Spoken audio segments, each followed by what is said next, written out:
You got it. You wanted it. This is WNBA Fans Speak, reactions and comments. We're going to get into it. We're talking Indiana Fever. We're talking Kelsey Mitchell. And we're talking Stephanie White. This is the Money Mike Syndicated Radio Podcast, and let's get into it. All right, folks, let's get into it. Let's get into it. I mean, it's hotter than a firecracker. One thing I always tell you, greatly appreciate the like button, and also I appreciate your comments, right? So at the end of the day, let's talk about Kelsey Mitchell, and we're going to get into the comments of what's going on. But let's clear the air for a second, right? Because at the end of the day, I got to make all this make sense, right? So who am I? I'm Money Mike. I come out of the NFL. I cover the NFL, cover the Sacramento Kings, the Warriors. I'm in the press box, right? So I'm bringing you into my life, what I do. Now, secondary of that, my mother's brother, okay, who my mom's passed away and my uncle has passed away, uh, Val Carter, his son, we have mentored through, and now he's an NBA agent, right? So when you get into Money Mike, I don't have a gatekeeper, folks, right? So I don't have this gatekeeper that's going to hold things back and we're not going to be able to get things done, right? So let's get into it because I found out some things and I really want to make sure I'm not leaving anything out. Now, here's the deal. Why you keep leaving Kelsey Mitchell out of the lineup? Do you not watch the Fever play? Well, folks, here's the deal. I watch every game the Fever played this year, right? And I came over and I said, hey, let me give the WNBA complete evaluation, just objectively, right? And at the end of the day, I'm really a Caitlin Clark fan. I'm an Indiana fan, but I'm not to the extent, okay, of what you would call being radical, right? Because you got to look at it. There's a difference between being radical and racism, right? So I'm not into the racism, but at the end of the day, folks, understand I don't have a gatekeeper. So if you want to bring your comments and you want to, we got to do it intelligently, but at the same time, you got a right to speak your opinion, right? So why do you keep leaving Kelsey Mitchell out of line? Let me tell you why, right? And when you deal with players, current players that play with Michael Jordan, current players that play today with LeBron, they're not fans, right? They're not fans. So Kelsey Mitchell did not sign up for the growth of Caitlin Clark, right? Kelsey Mitchell's been in this league, 8-year veteran. So when you put that in perspective, and I listened to Kelsey Mitchell, and in the beginning of the year, I didn't get Kelsey Mitchell, but I do now. Kelsey Mitchell wanted a deep playoff run, right? So what happens? Her career gets affected by Nalissa Smith, and they can't get that situation under control. You lose the first round without Nalissa Smith, right? So what is Mitchell thinking about all this time? Okay, what direction it is? Because you have to understand professional players are not fans of other players, right? So you got to look at the point guards in the league. They're not fans of Caitlin Clark. They're competitors. They compete with them. So you got to look at that and say, why is this Mitchell? Because I always told you a long time before this even started, I said Mitchell needs her own team.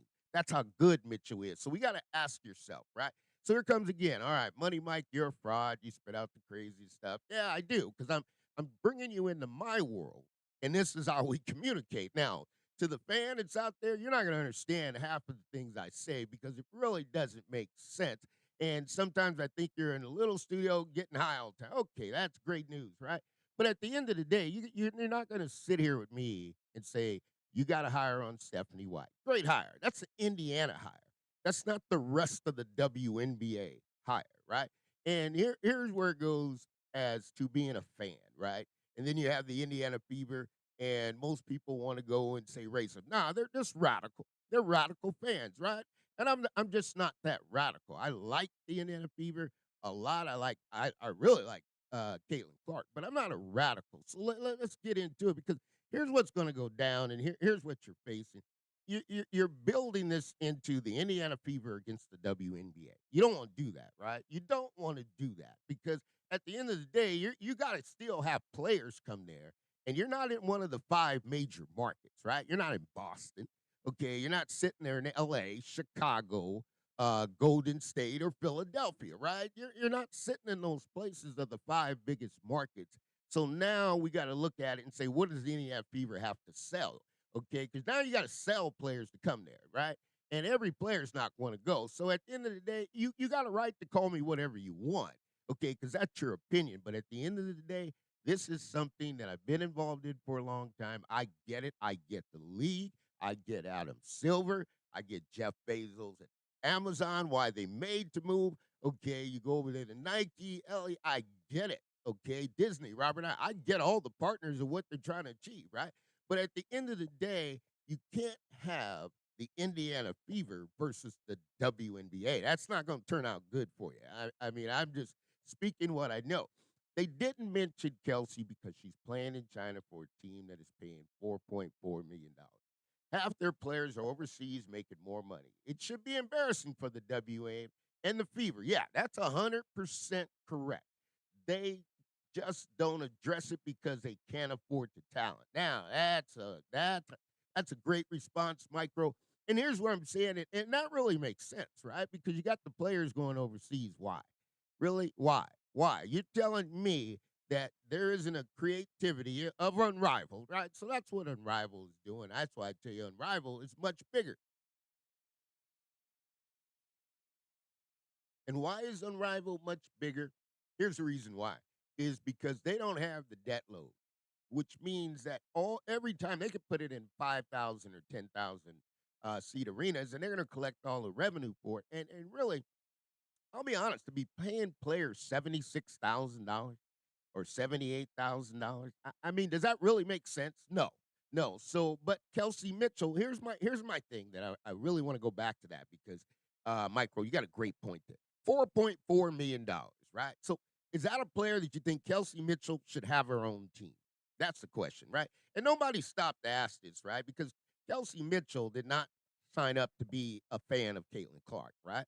Kelsey Mitchell signed up and worked her tail off to get to the WNBA, and at some point, it's not normal. Now, here you talk about fitting a circle in a square. I'll tell you what's fitting a circle in a square. There's nobody going to be in the WNBA that has a 5'7", 5'8" two guard, right? That's a combo guard. You're reaching there, right? Because see what the WNBA and the NBA haven't really established is, and you'll see this because at the end of the day, I'll tell you that you got everybody talks about the WNBA, but they haven't reached into that bucket, and you're going to see it. The bucket I'm talking about, it's called the ISO, right?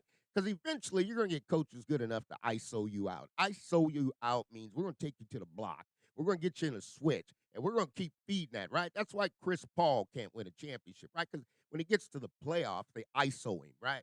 And that's really what you got. But Mitchell is just as good a point guard, right? But we have to understand, are we here to stunt Mitchell's growth? Are we being selfish to say Mitchell stay with the Indiana Fever? Or should Mitchell be looking at saying, hey, I can go team up with other players and win a championship? Because by the time you get those league years in the league, like Mitchell, right? So you're talking about what do the NBA players do? They're their own GM, right?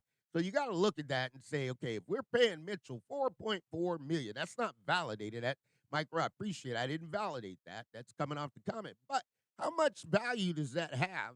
Okay, that Mitchell shouldn't be running one of the 12 teams in the WNBA. You got to think about that, folks, because it's not about signing up for the growth, right? And that's really what it is. KM wasn't physically sitting there. I know that, right? This is why her name was not mentioned. Every moment is not YouTube. See, here's what gets me, right? And I like the comments, right? But here's the deal, right? You go take the team, right? And you come out of the media. So now you're gonna tell me, all right, you're gonna do this press conference and you're gonna start saying things because all this has to be orchestrated, right? So you call it whatever you want, right? And you got and here's where it goes. Kelly, the president's got to make moves, and then you talk about clutch, and I told you that because how many moves do you think Rob Pelinka has made since LeBron has come in the building, right? So you got to talk about that's a lot of player movement, and I'll tell you flat out, you call it as crazy. Asia Wilson gonna be on the Chicago Sky. I'll step on that, right?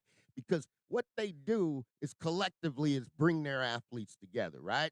And when you bring something like that together, because the Indiana Fever, here's what you're doing. You're basically saying Indiana Fever against the league, right? The Shields play football. Yeah, she does. She's physical. Laney Hamilton. They need that, right? Is this trade possible, Mike? Well, you know what? For the Indiana Fever fans, they don't know or they don't like Laney Hamilton, right? So if you don't like Laney Hamilton, all right, so you don't like the Shields, okay, and you start calling out players that you don't like, and you got this personal. There's not going to be any more players left for you to sign, right? Because you're asking players to go out in the Midwest. Okay, and if you're not from the Midwest, people don't understand. You get sunshine like 20% of the time, right? So, and you got to look at the blueprint, right? So this blueprint, I'll throw you in a whole nother conversation I just had where the WNBA, the Indiana Fever blueprint does work, right? So Smith needs to be kicked out from the Fever after the skit they made. Yeah, I mean, it was a bad deal. I don't know how the organization, okay, the Indiana Fever organization. Here's my question mark, right? Because I got to be objective. Okay, so whenever I do any reporting, I bring a story as much conspiracy or crazy theory you think it is. Okay, I can only report what happened. So what happened? All right, you got Alyssa Smith. You lose 2 playoff games, right? But she only plays like 14 minutes, right? So you got 80 minutes of basketball. You lose 2 games, and the player that got you there, right? Contributed, had up and down, up one night, down the other, but contributed to the NFL. Now you want to throw her out, right? So now not only do you want to throw her out, you want to bash her, right? You want to start saying all these nasty things about her, right? So at the end of the day, what's my recommendation? I'm saying, hey, look, hey, I say cut bait. I wouldn't even deal with that, right? As you get to the agent and you get to the player and player management, I'm going to get my player in the best situation I can. Is Indiana, Alyssa Smith, the best situation? No. Cut bait now. Okay, don't drag this out. Don't try to get value for it because she has no value to the Indiana Fever. All right, so that's how that works. So now you got Laney Hamilton, you got the Shields, you got certain players that play that man-to-man aggressive defense, right? Okay, White totally out coach sides, right? Okay, so how's that possible, right? Because you haven't even played a game. She is the best defensive team in the NBA and got the most out of her players, right? So here's the thing: defense dictates offense, right? So that's where I go back, and Stephen North, that's your good comment. I'm not disputing, okay, because you're bringing in common sense, right? But here's the deal: if you're going to be the best on defense, right? Okay, defense dictates offense. Now, if you're going to be the best on defense, that means you have to manufacture points on offense. What does that mean? You got to be disciplined. You got to have the continuity. The ball's got to move. You got to be patient because now once you score, you're going to come back, okay, and you got to lock in, right? You got to have all 5 players. Now, the Fever team last year, okay, I don't know what Kelly's going to do, but the last year's Fever team that I watched, yeah, I watched every game, right? I didn't miss a game. So if you think that I don't watch the Indiana Fever, I do. I can tell you just about every move that the Indiana Fever have, right? But when you look at this and you look at the Connecticut Sun, how they play, well, defense dictates offense. So if you're controlling the defensive end of the court, you're not going to want to get in a running situation where you're in transition basketball because now your defense is not effective, right?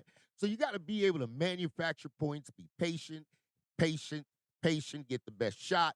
And when you take the shot in the offense, the rotation, you got to have a defensive rotation. You got to have transition defense, right? So that puts everybody in order. That's a changing of the guard of getting the right players to do that, right? Marsh is unproven as a head coach. How can you compare White with Marsh? Okay, well, here,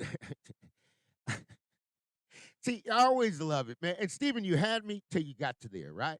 So here you got Tyler Marsh, man. Everywhere he's been, he's won a championship. Like you go in his house and look how many rings he got. These are all championship rings, right? So when you have to have experience to win a championship, right? And a perfect example of that is the Minnesota Timberwolves, right? They're a good team, man. They can get it in. They got no experience, right? So when you get in there and you lose, okay, in the playoffs, because you don't have the experience, right? So the Indiana Fever went to the playoffs without experience last year. You hadn't been there since 2016, so you don't even know what the playoffs is like, right? But at the end of the day, you had to go play it. Now you should know, okay, that's Caitlin Clark's first experience, all right? Mitchell never even had it, right? So Mitchell sacrificed her career for the Indiana Fever. And I'm gonna tell you, man, when players get to that last year where you can see the finish line, they want to go somewhere where they can guarantee themselves or be a contributor to win a championship, right? So Marsh is really just won. I mean, he's been in Toronto, he's won. I mean, you got to look at it with Becky Hammond, he's won. I mean, he's been in the G League everywhere he's been, he's won, right? And normally you don't get coaches like a Becky Hammond come in there and giving you praise, right? Because you got to be really good. So you're seeing the results of a Becky Hammond coaching tree, right? So no matter who goes over there and coach, that's why I tell you, you can take Witherspoon and you can take Christie Sides and you lock them in, right? People say they don't want a losing coach. Well, let's be honest, okay? You don't want a losing coach. She went in there and did the best she had coaching the generational player, Caitlin Clark, who is not easy to coach. I don't care what anybody says. I've seen enough players in my lifetime. I can tell you this, it is not an easy task coaching Caitlin. Now, is the risk